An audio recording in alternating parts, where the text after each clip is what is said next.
UP का वो बाहुबली जिसको याद है 1500 लोगों का मोबाइल नंबर। जब भी अनजान नंबर से फोन आया उसे नाम से बुलाता है। जब भी कोई नेता उसके घर पर जाता है तो उसे सोना पहनाता है, फिर करता है ऐसा काम नेता भी करने लगते हैं सलाम।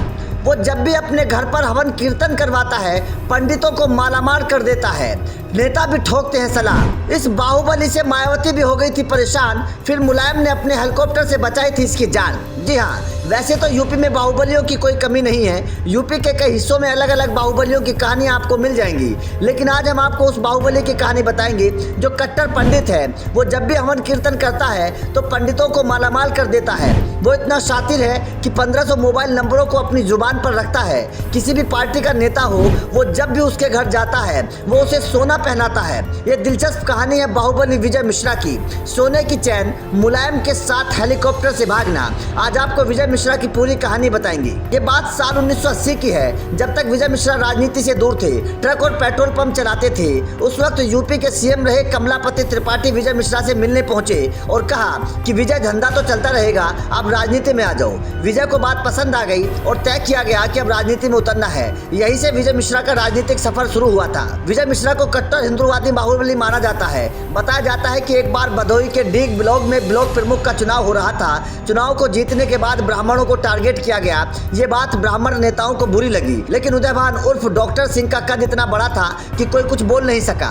तय हुआ कि मुकाबला करने के लिए किसी दबंग ब्राह्मण की तलाश करनी होगी। तब विजय मिश्रा को उदयभान के खिलाफ मैदान में उतारा गया। नतीजा आया तो विजय ने एक तरफा जीत दर्ज की। उस जीत के बाद विजय मुलायम की शरण में चले गए थे। विजय मिश्रा से जुड़े लोग बताते हैं कि कई बार काफिले के साथ निकलते वक्त वो बीच में ही रास्ता बदल दिया करते थे। कहते थे कि देवी ने कहा है कि इधर जाने से दुर्घटना हो सकती है। साल 2007 में जब प्रदेश में बसपा की सरकार बनी तब भी ज्ञानपुर की सीट पर सपा से विजय मिश्रा ही जीते थे। साल 2009 में बगल वाली भदोही सीट पर उपचुनाव हुआ।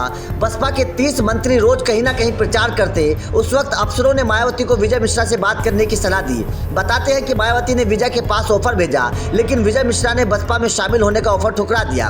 बस फिर क्या था, विजय मिश्रा की क्रिमिनल फाइल खुल गई। मुलायम सिंह सपा प्रत्याशी के समर्थन करने के लिए वहां पहुंचे थे। दूसरी तरफ विजय मिश्रा को गिरफ्तार करने बसपा सरकार ने पुलिस भेज दी। विजय सीधे मुलायम सिंह की रैली में पहुंचे और हाथ जोड़कर कहा, आपको मेरी पत्नी रामकली के सिंदूर का वास्ता, मुझे बचा लीजिए। बताया जाता है कि उस दिन मुलायम सिंह ने दहाड़ कर कहा कि किसी माई के लाल में दम नहीं है जो हमारे रहते विजय मिश्रा को गिरफ्तार कर सके।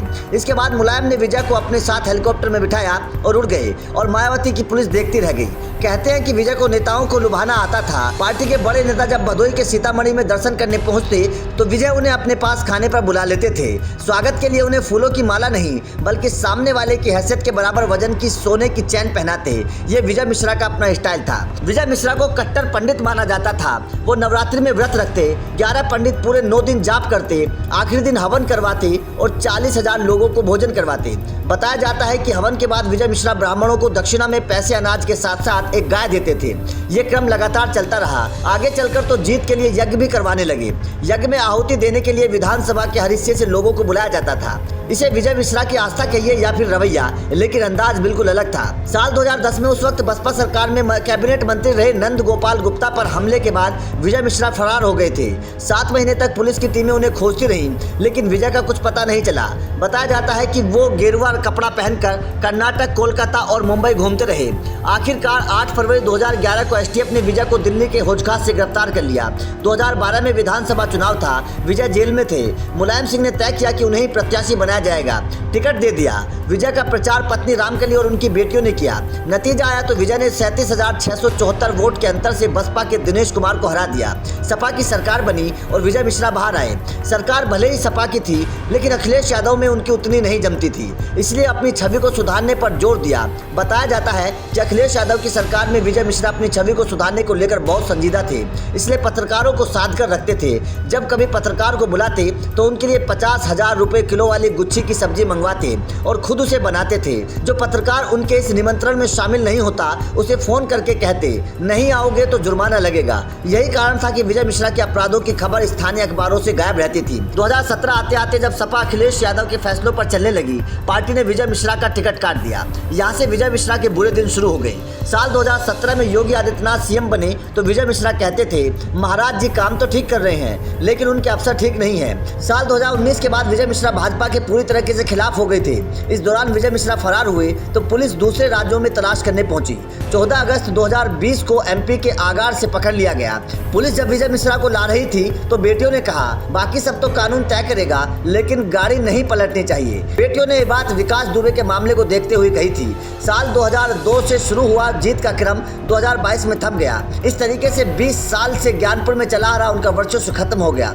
योगी सरकार आने के बाद इस वक्त विजय मिश्रा, उनका बेटा विष्णु मिश्रा, भतीजा मनीष मिश्रा जेल में बंद है। इन सबकी करोड़ों रुपए की संपत्ति जब्त हो चुकी है। पत्नी रामलली, बेटी रीमा, बहू रूपा मिश्रा आय से अधिक संपत्ति के मामले में कोर्ट के चक्कर काट रही हैं। इन सबकी करोड़ों रुपए की संपत्ति जब्त हो चुकी है। राजनीतिक पार्टियों ने भी विजय से हाथ खींच लिया है। एक तरह से विजय मिश्रा का दौर अब खत्म हो गया है। सियासी पारी ढलान पर है। तो आपका इस बाहुबली को लेकर क्या कहना है, कमेंट करके जरूर बताएं।